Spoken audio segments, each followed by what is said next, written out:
মোৰ চেনেলত অহাৰ বাবে আপোনাক ধন্যবাদ। বলক ভিডিঅ'টো আৰম্ভ কৰোঁ।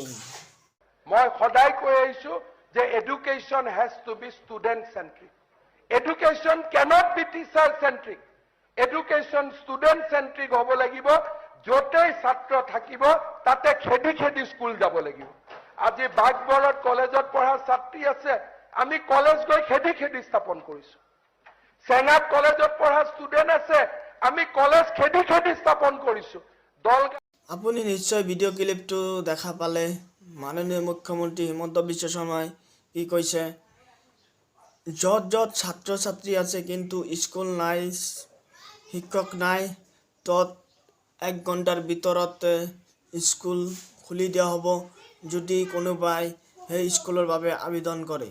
মই ক'ব বিচাৰোঁ যে চেঙা সমষ্টিত এখনো কমাৰ্চ কলেজ নাই।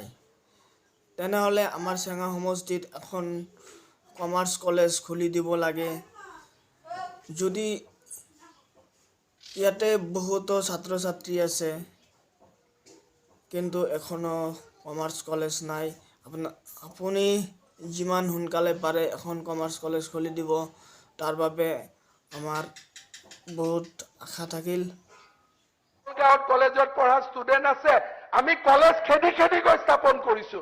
কলাই গাঁৱত কলেজত পঢ়া ষ্টুডেণ্ট আছে, আমি কলেজ খেদি খেদি গৈ স্থাপন কৰিছো। ষ্টুডেণ্ট দিয়ক, যদি 10,000 স্কুল খুলিব লাগে মই খুলি দিম। It is a open offer.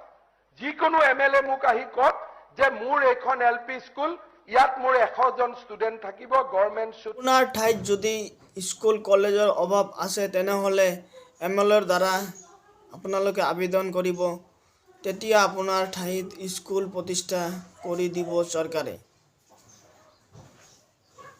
অতি সোনকালে আপোনালোকে আবেদন জনাব যাতে অতি সোনকালে চৰকাৰে স্কুল প্ৰতিষ্ঠা কৰি দিব পাৰে। চেনেলটো ছাবস্ক্ৰাইব কৰি ভিডিঅ'টো শ্বেয়াৰ কৰি দিব যাতে ভিডিঅ'টো সকলোৱে চোৱাৰ সুযোগ পায়। চেংচন 1 স্কুল মই শিক্ষামন্ত্ৰীক আজি হাউচত অথৰাইজ কৰিছো। প্লিজ ডু নট টেক মোৰ দেন 1 hour। 1 ঘণ্টাত গৈ এখন স্কুল খুলি দিব।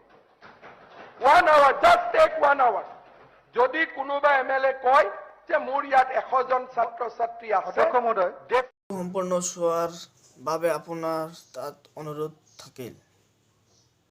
সদনত ক'ব খোজো যে পাব্লিক এডুকেশ্যনত আমি আটাইতকৈ বেছি কাম কৰিব লাগিব। আজিৰ সময়ত সকলো ষ্টেটত ছাৰ্ভে এটা কৰক যে কোনখন ষ্টেটত 8খন নতুন ইউনিভাৰ্চিটিৰ কাম চলি আছে ইন প্ৰাইভেট এডুকেশ্যন ছেক্টৰ, য'ত 3 কোটি জনসংখ্যাৰ ৰাজ্যত। অসমৰ দৰে 3 কোটি জনসংখ্যাত 24